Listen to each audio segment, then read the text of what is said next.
G, pop, which I see something. G, I'm trying to see something. Oh,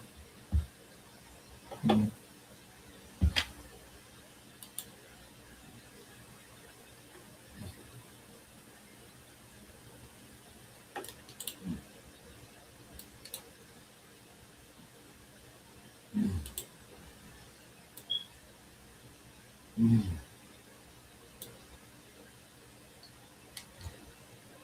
this is a movie thing kind of. Mm, mm, mm.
Let's see. What's better, Arch?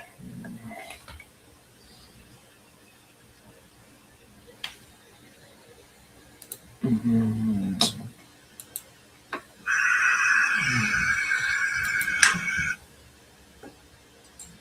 Let me see. Let's see. What's better, Arch?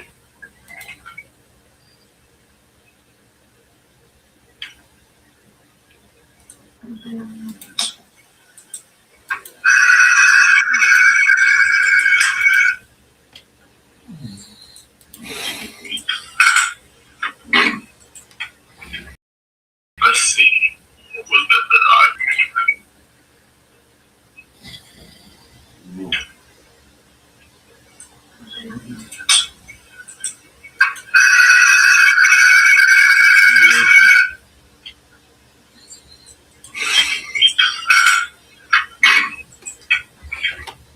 Let's see. What's better, Arch? Let me see. Hold on. Oh.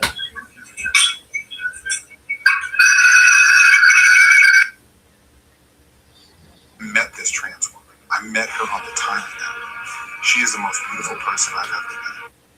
What up? Y'all already know what time it is. Y'all now locked in with your guy Joe T, and I tell prison stories. Why? Because I did 10 years in prison. And who better to give you the guy other than somebody who done lived it and is on the other side of life? And when I say on the other side of life, I don't mean on the other side of the fence or outside of prison. I'm talking about on the other side of life, the good life. You are now locked in.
Okay, so boom, Muslims do not play about their brothers in the penitentiary. Now, one thing I've noticed when I got to the compound at Turner Center, when I got off of close, is how tight and close the Muslims were, and how it was almost like a fear factor when it came to them. People didn't play with them when it came to putting pork and stuff on their tray. People didn't play with them when it came to that penitentiary perverted rainbow lingo game. Like people did not play with. Not only that, like how structured they were, how organized they were, and how together they was. And then not only that, like the way they conduct business, like they honorable. You know what I'm saying? They ain't. I don't want to use the word strict, but the Muslims they didn't play around. Like business is business. Like your word is your word, and if you're going against your word, you know what I'm saying, you suddenly get slaughtered when it came to dealing with Muslims. Now, I grew up around Christians. Everybody who know me know I don't go under the label of Christian, but I believe in the word. You know what I'm saying? I believe we followers of the way, and most definitely I believe we brothers. But that's a whole nother conversation. But I didn't grow up or go to school with people who were Muslims. I didn't go to people's houses where they studied the Quran and they done took their shahada and they prayed 5 times a day and they didn't eat pork. And I had never been around, you know what I'm saying, what the things that go on as far as when it comes to the Quran and Islam. One of the first people I met in the penitentiary before I got to the penitentiary was Jerome Berry. So a lot of y'all don't hear me bring up Jerome Berry before. That was the guy that was on the Marshall Trimble case. It was a little girl that got killed, and it was supposed to be some other activity that's supposed to happen to him. So, in the eyes of the penitentiary, he would have had a charge on a child. I didn't know who this man was. I had got moved from special needs, where I had got discharged from special needs because I got tired of playing crazy around people who was actually really crazy. I got tired of going out on the yard and people walking around talking about it's green men in they cell, or they want to whisper through the fence and tell me and point up to the sky and tell me it's satellite FBI listening to our auditions. I got tired of being around people who was swallowing batteries and razors and cutting their stomachs open and cutting their wrists. I got tired of being in that environment because I noticed being in an environment for a certain amount of time, these folks will convince you to almost start acting and being like them. Because they'll tell you they're doing these things to get this, to get attention, or to get their case, or to boom, boom, boom. And your mind will sit here and start thinking of all these things. Next thing you know, you're taking a whole lot of medication. You're going out here, you're talking to these people, telling them what you need to tell them so they can keep you longer. You're getting better treatment. You gotta be mindful of that. Eventually, your mind will adapt to. I promise you that. So I got discharged. I'm in Charles Bass. In the cell that I'm in Charles Bass in the cell. At the time, my TV ain't getting no good signal. Y'all, if you've been watching me, then you know about this. I need to watch Love and the Restless. I need to watch Victor Newman. I'll be damned.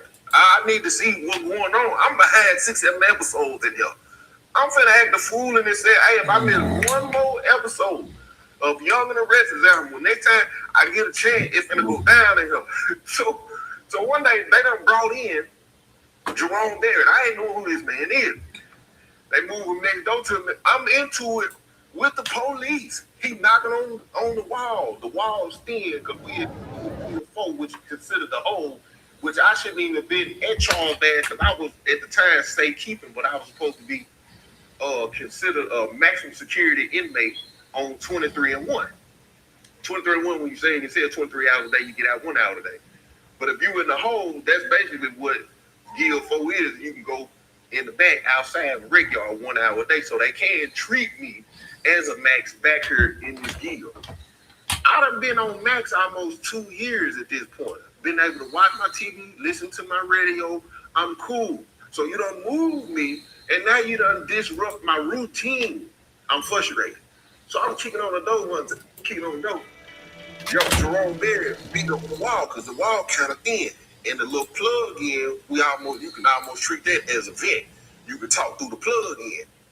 He was like, hey, young whippersnapper, keep in mind now, I get locked up when I'm 18, 19. It's been 2 years. I'm 20, 21. Listen to me now. I still got it in me. I said, do what? Hey, quit playing with me, man. He keep on talking. He was like, man, you just need to chill, man. He was like, calm down. I told him, man, you don't like all that noise. Hey, homie, you need to make money. I don't even know who I'm talking to at this point. We go out on the radio. I end up seeing him. I still don't know who he is. He coming from the penitentiary that I ended up going to, which was Turning Center, because he going back and forth to court fighting this new charge. But the charge he already done been convicted on is he was killing white women with blonde hair and blue eyes. Basically, he was on the verge of what most people in penitentiary would say was a serial killer. So he go to court one day. I'm laying in bed. I'm watching the news. Right, his case is live on the news. You can pull him up. Jerome Barrett, Marshall Trimble. I think he spelled that K-R-I-M-B-L-E. Marshall Trimble, right? And it was a cold case. It was an old case, right? And I'm laying in the bed, and he come on the news. Man, I said, wait a minute. I'm looking at TV looking at me, the TV looking at me. I said, hey, man, I'm talking crazy too. I've been talking crazy, man. This man here crazy as hell. That's what I'm thinking. He was a Muslim. And I'm reflecting on that because I remember him at times how aggressive and angry I came off. It was certain things that he was saying that was basically coming out of the Quran. He was trying to give me knowledge and wisdom, understanding, you know what I'm saying, of things like that. He was there. He had came back to go back. If he was coming back before the court, I was still at Charles Bass when I got to fighting with the police officer down there because he was playing them reindeer games behind the door, and he slammed my finger in the door. I still got that cut on my finger. And he was the one that was telling me, because he don't deal with, he don't like police, but he was cheering it on, right? So when I take my time, Jerome Barrett is somebody's case I'm familiar with, and in my mind, that's frowned upon. When you come to the penitentiary, if a white boy comes to the penitentiary and he got a case like that, the Aryan Nation Brotherhood, they gonna deal with him. They gonna extort him. He gonna have to pay rent. They gonna be hard on him. He got a charge on a child. So when it came to Jerome Barrett, when I get to the penitentiary, that's the person who used to call me Joe from Kokomo. I'm not, at the time, I'm not knowing he had turned. I end up seeing him. Now let me commercial break you real quick. Before I see him, he come from the bottom of the hill to the top of the hill, or wherever he come from court. However, he ended up coming into our unit for a short period of time, right? This is what I learned by the time, before I seen Jerome Barrett when it comes to Muslims. A lot of the Muslims in the penitentiary was killers anyway. Or they was gang members who walked away from the gang, and before they walked away, it was people who came off the streets who might have been on paperwork, but it didn't change. It don't change that these people put on one day at a time, just like you. So, Puerto Rico with G Adventures means wilder days, richer stories, deeper connections. Create me a Michael Jackson and Tupac song. If you need cash now, just go to Lingo. All you need to do is answer a few quick questions to see how much you'll get. It won't affect your credit score or your mobile. It don't change that these people put on one day at a time, just like you. So, for lack of better words, you would look at Islam as the militia of a bunch of what people who still living in street codes and guidelines, or look at as rejects who done just came together. But it's so many of them and stories behind their name. They done concluded to leave their life alone, what it lead to, and other people looking at it as a lot of people for protection or security. But then you looking at a militia. You looking at a revolution. When you look over there, hey, what's up with the email right there? Oh man, hey, I ain't even gonna lie. We back there, sister, man, hey, man, didn't play. Don't play with dudes, man. You ain't gonna put that knife through you, man. You gonna hear that about 95% of the Muslims. The other 5% of pride just came into to believe in the Quran, and they just converted over. And they ain't gotta go as hard, because listen, you got 95 of the Muslims who will put their knife in you at any given time, and they ain't playing at all especially when it comes to how they educate themselves. They in the library, the things they read, the way they spend their time, the way they move. The Muslims are probably the most respected on any compound in the United States of America. I'm just not talking about in Tennessee, because not only will the Muslims push that knife, they are going there and push that paperwork. They are staying together, and the institution know not to play with a Muslim. You go in there as a regular inmate and they play with your tray, they gonna talk crazy. They gonna probably buck you. The inmates who on your probably gonna, man, go on back to tray, man, go on, hurry up, man, the line moving. Let it be a Muslim. Hey, I ain't supposed to be no, I need a cut. My bad, hold on. Hey, CO. Hey, my bad, I know this, man. I ain't even know. Hold on 1 second. Hey, man, y'all quit playing, man, putting the ball. Man, y'all see real right there. Listen, they not finna play with no Muslim on the compound across the United States of America. Point blank, the institution not either. If something going on with one of them Muslims, they know for a fact. Listen, we might have to put them all in the hole because they not gonna play about they brothers at all. On the outside looking in, the crazy thing about that is they charges didn't matter. And I'm throwing this out there to say, when you convert over to Islam, there's just an understanding about the power of forgiveness and reconciliation. And I guess not only forgive others, but I'm guessing getting to the point of forgiving themselves and still standing with brothers who have come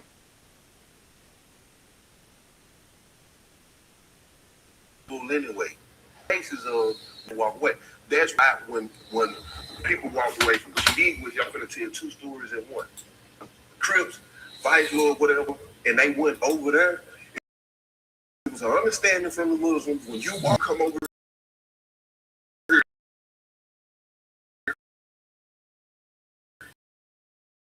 we got you. But that's done.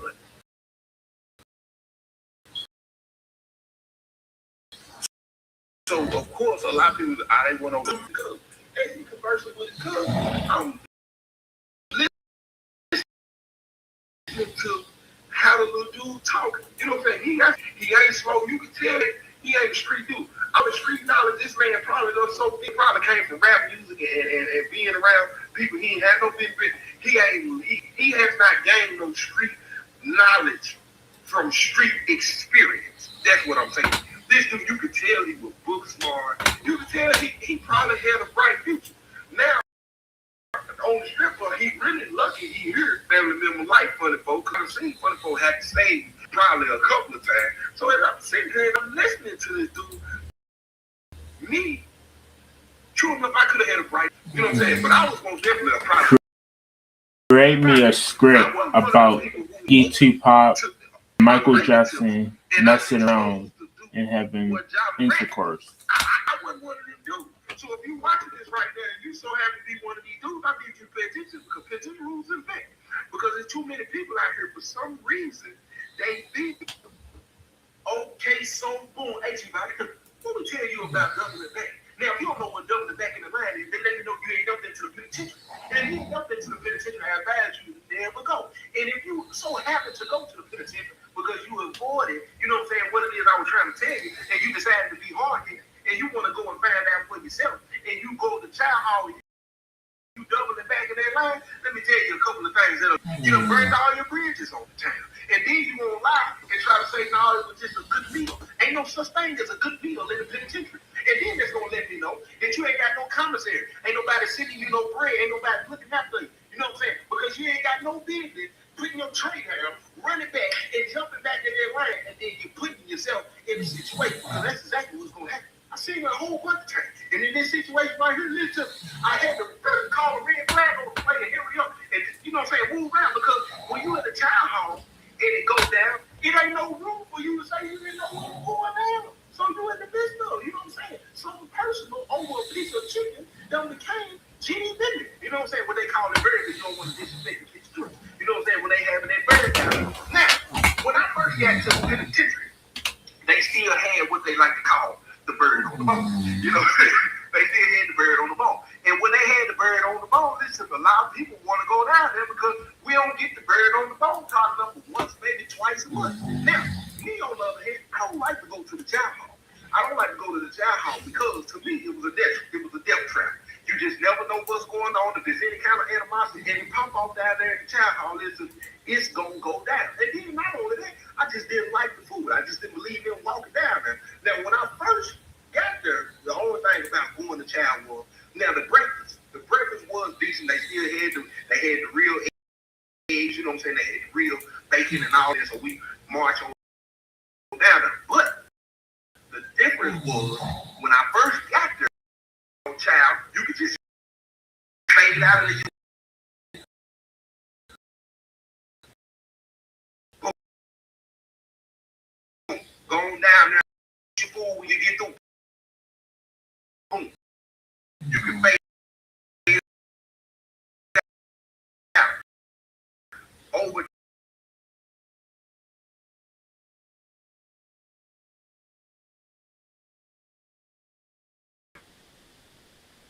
and then you gonna have to step out, you know what I'm saying? Like all that old other stuff, right? But see, this for everybody who just had get caught up. I went to the penitentiary, especially everybody around, especially everybody kidnapping, meditating, murder, and I had 3 counts of felony murder. And on top of that, he's scared that I was going to get a license and end up catching an escape charge. That was 2007. Now, when I caught the escape charge, they put an emergency transfer on me to hold me in TDOC custody. That's Tennessee Department of Corrections. That is the penitentiary. Before I even took my time and signed to go to prison, I was in prison as a 23-1, what they call 23-1, a maximum security inmate. They moved me. Now, when I escaped, I was in the Robinson County Jail. I ended up getting caught in Clarksville slab, and when I got caught in the slab, man, commercial break me, please, because a couple people from Clarksville said I don't sit. Listen, I know a little bit about Brick City too. You know what I'm saying? New Providence, all that. You know what I'm saying? Shout out to Brick City. You know what I'm saying? The slab, you know, all that down there, whatnot. But let's take this out. So when I escape, I get caught in the slab. They take me.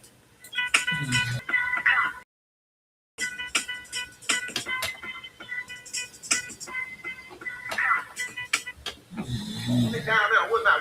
But let's take this out. So when I escape, I get caught in the slab. They take me to the Montgomery County Jail because there's no jail that in the 19th district want to hold me. I already knew I wasn't going back to my jail. But then they didn't know jail in the 9th district at all wanted me. So they put an emergency transfer on me. And they moved me to Tennessee.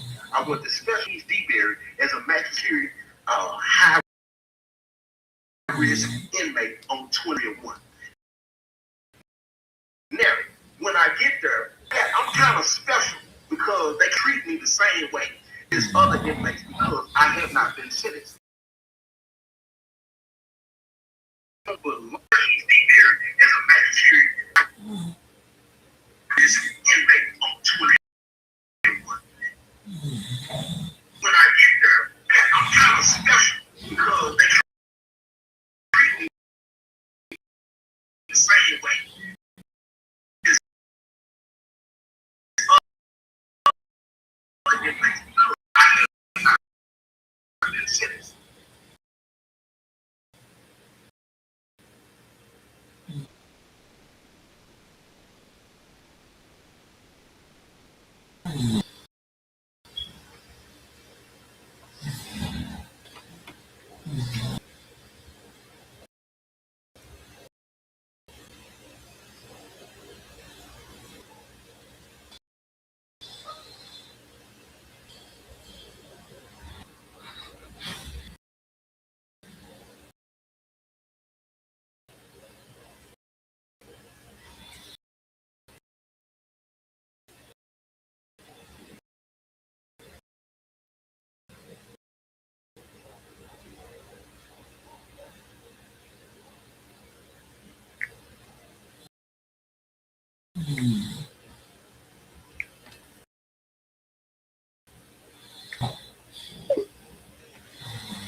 What's good, YouTube? Hey!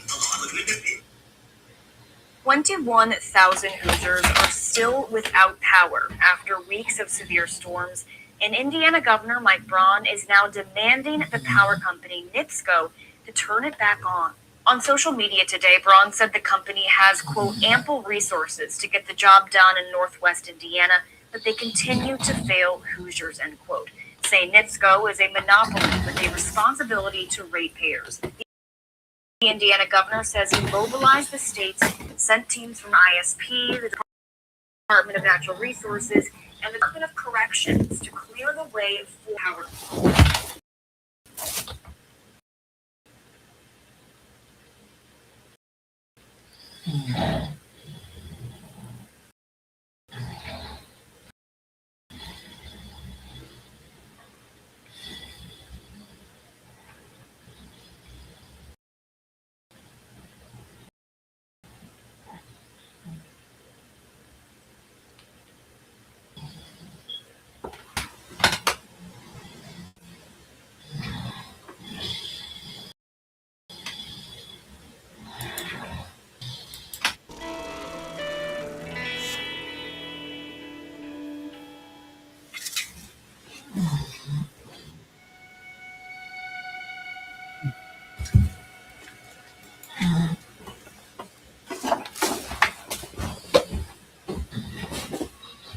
Libby. Libby. Libby. You did amazing work. I knew I could count on you.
Manos a plegarle Galaxy, más poderoso que ofreces a el que Machiavelli, you get real fucking fresh on these, man. Always time to have a conversation. Like, will be in I decided to name a movie that scared the shit. Gives it a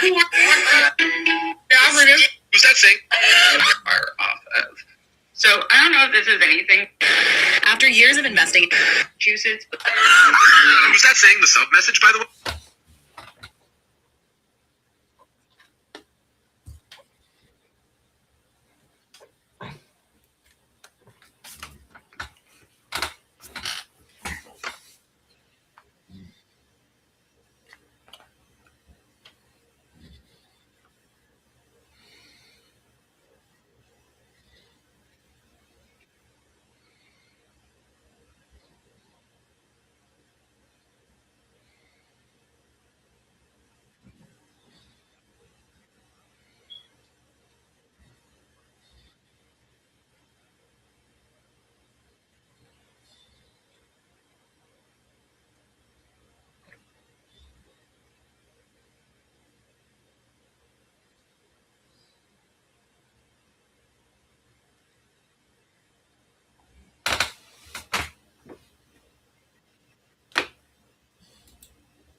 I bet you won't. Whenever this shit fills up, I'm gonna believe everything you hoes tell me.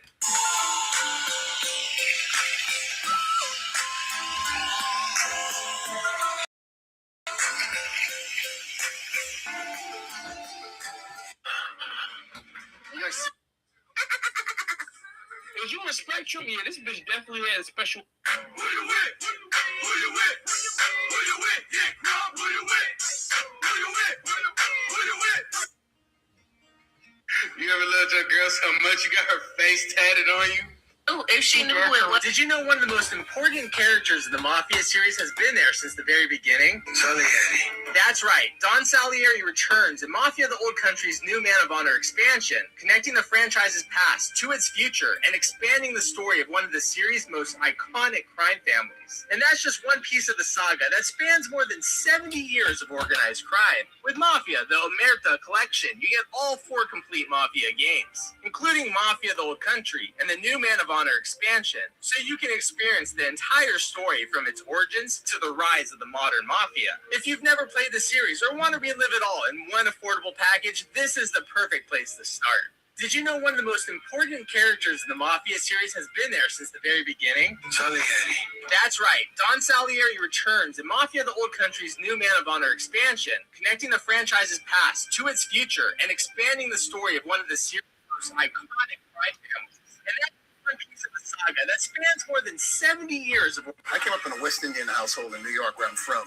My father was very wet. I didn't even mean to kill him. Have the medical team at the swim.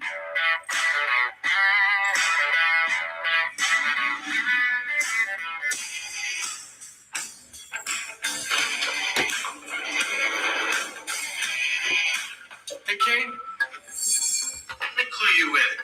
This is a born syndicate auction house, and a small fry like you doesn't belong anywhere near this place. Yeah, where's your invite? He doesn't have one. And even if he did, it's not like it's a VIP pass. He'd have to take the regular line like everybody else. What a fucking embarrassment. Boyd's gonna kick this loser out the auction. I know. He's done for.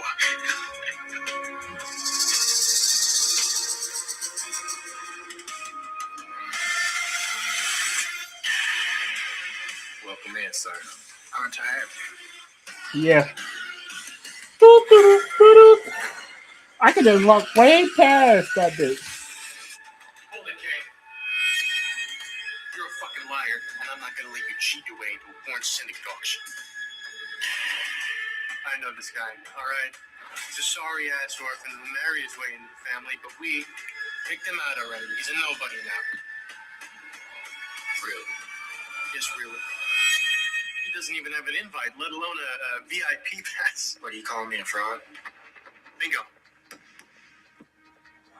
Sounds like he's calling you guys out for letting me in. Doesn't that make you feel a bit insulted? What? No, that's not what I meant. All I'm saying is, he's not a real VIP guest. My brother is right. Kane Hunter is a liar through and through. I know all about this scumbag, and nothing about him says VIP. You guys are welcome to check me if you'd like. No need, Mr. Hunter. We know who you are.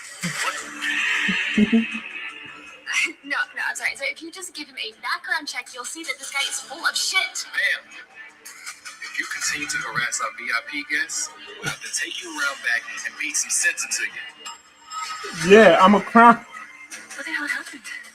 How did a screw-up like Kane became Born Syndicate VIP overnight? Mr. Hunter, how do you suggest we deal with these two? Embarrassed. We're gonna do an embarrassment. Right? It's basically almost half of the 15 since Carmelo Anthony case in 287 in my town. And 2, like 5 minutes from my house. 2 black youth gone. Right? I'm talking about.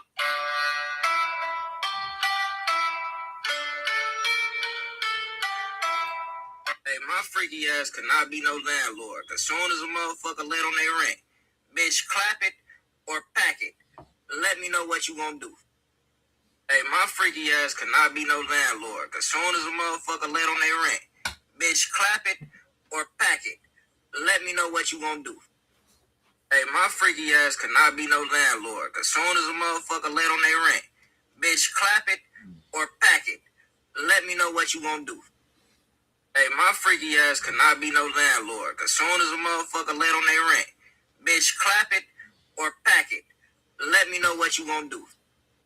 Hey, my freaky ass cannot be no landlord. As soon as a motherfucker let on their rent. Who believe 2 of them? Who's has to cook dinner? Ready? Ooh, not funny. I know your name. Yo, how you got beef with me?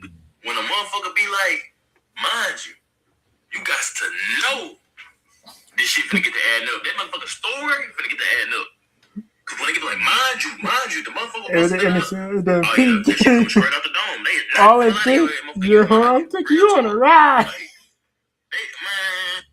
when a motherfucker be like, mind you, you got to know. Found out Company or not? current wife.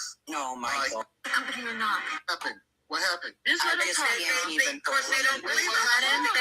Don't have a chance to talk. Let him talk. Wait, what happened? No, go ahead, You BB, said go ahead. his wife that he married almost 3 years okay. later. I'm sorry. Okay, Do not Boston, talk okay. when I talk. That 4 would be months great. later. But go ahead. It's like, Years. Hello. About 4 months. He was actually dating her a year. He was dating her a year before this happened. Thank you. Okay. Go ahead, No, VP. he wasn't. Oh my Yes, he God. was. 4 years from the incident. What are you And I'll tell talking you- about? What are you talking about?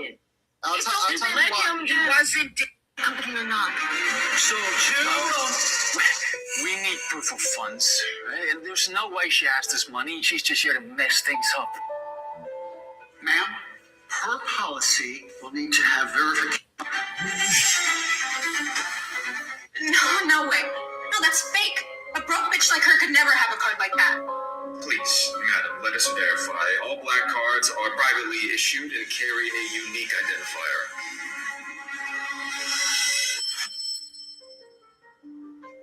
Apologies, madam.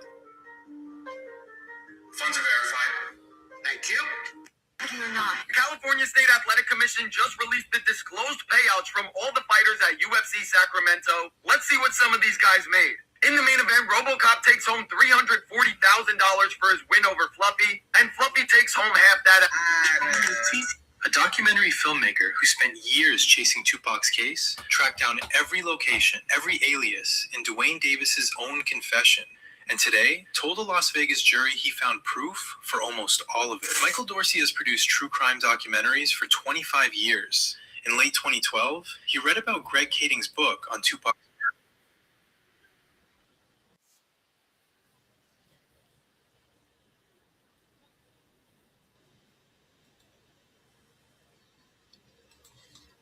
Crip with the LA Monster. Crip with the LA Monster. I ain't got no problem with the boogeyman, and he ain't got a problem with me, cause I'm the. He's just gonna answer all my questions. All my goddamn questions. That's what I'm talking about. Fuck an interview. This how we get it done. With a limp. Niggas suck a whole drink in this bitch. Nigga talk shit, he get hit. Ain't nobody safe in this bitch. What up, twin? Yeah, that's my 2020 twin. Red cup filled up with Hennessy again. And this motherfucker bringing energy again. Running back.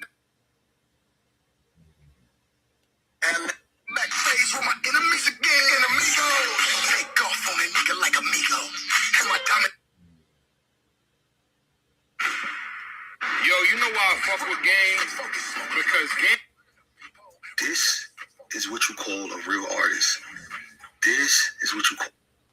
Drake is back outside on the game's new album now. Like a pre-roll. No breaks, no breaks, no breaks.